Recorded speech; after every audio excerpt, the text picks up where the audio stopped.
Did Santa get you a new computer for Christmas? If so, what to do with that old tower?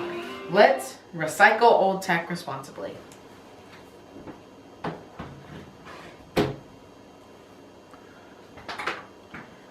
Hi, I'm Pax Bustamante. I'm 13 years old. This is my 5th year in 4-H and my 7th year in 4-H and my 4th year in technology and computers. Today I'm going to talk to you about how to recycle old tech responsibly, how to evaluate old towers for refurbishing, how to remove and destroy hard drives safely, and where and why to recycle responsibly.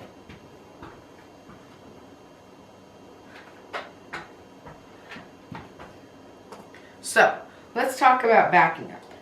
You don't want all your data to be lost when we go over destroying your hard drive. So, there's two main things I would do. I would use a WD drive.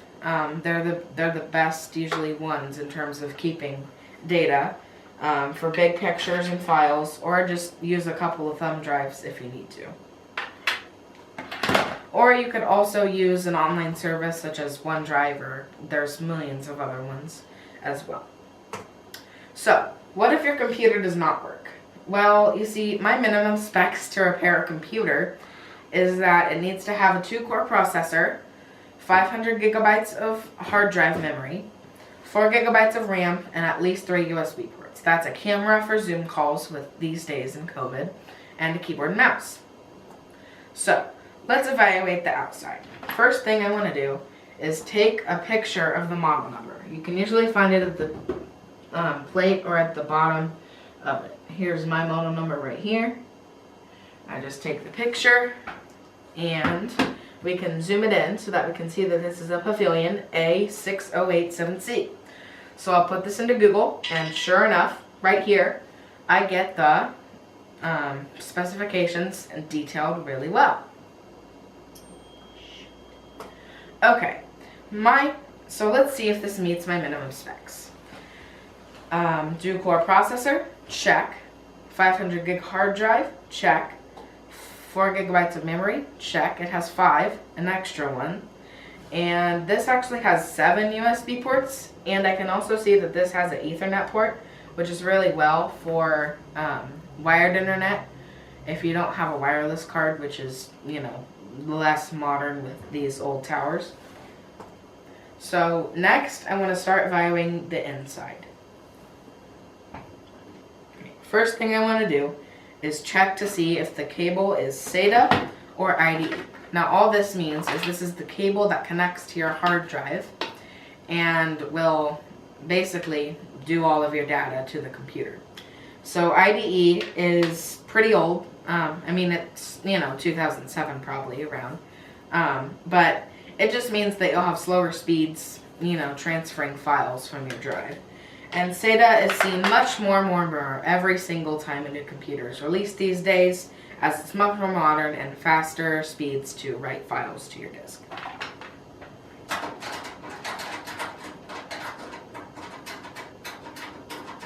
Alright, let's go ahead and take this screw off. There's usually just one screw. You don't have to use a screwdriver. It's usually big enough that you can just hold your fingers on it and pull it off.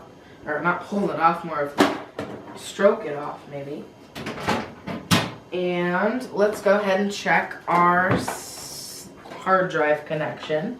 Perfect. I can see that this is a SATA cable, which I don't mind an IDE as long as the hard drive is a little newer.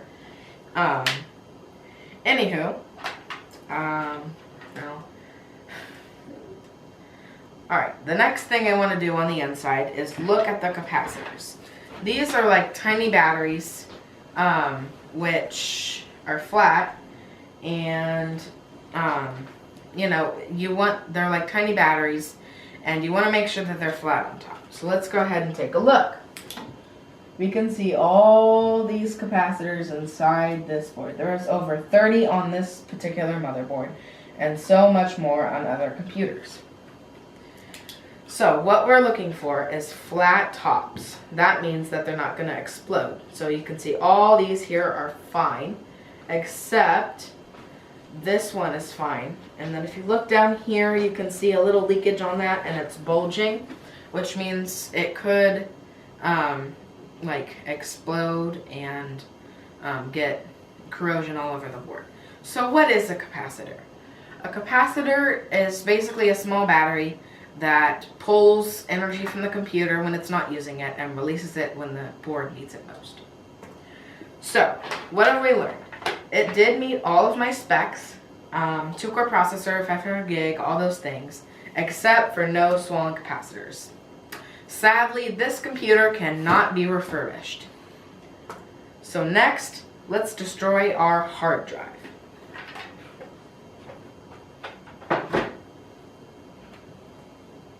Now you want to make sure that you did back up all of your files, like I said at the beginning of this, so that you, all of your files were backed up.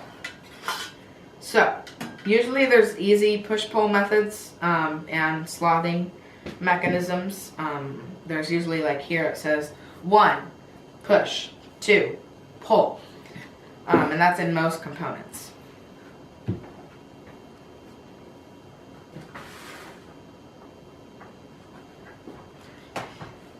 So, the next thing you want to look for on your drive is this hump, which is pretty much the discs are. They look like really shiny DVDs with no labels on it. There's 2 of them in a disc, usually, and that all of your files are stored on them, although they're much bigger than DVDs,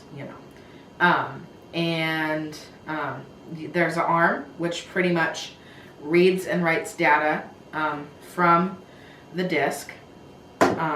And so you just want to drill inside that hump so that you can go through both of them and it won't be able to spin on that arm. So, the tools you'll need is a drill with a sharp bit, like for metal. Then you're going to want a clamp and some pieces of wood so that you don't drill directly down on your surface. And some safety goggles. This is because of the aluminum shards on the drive and you don't want them to fly up onto your eyes. So, next, we just want, again, I have already put a drive on here to save time onto my clamp. But again, you just want to find where that hump is and go down.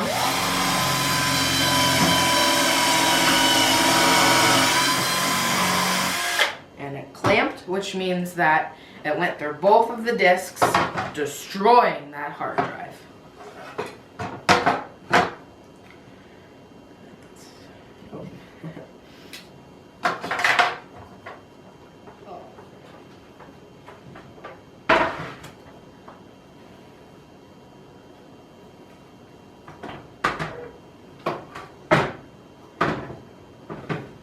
Sorry. Okay. So, next, I want to inform you, now that your hard drive is destroyed, recycle responsibly. First of all, do not go throwing your computer in the bin. There is thousands of e-waste bins.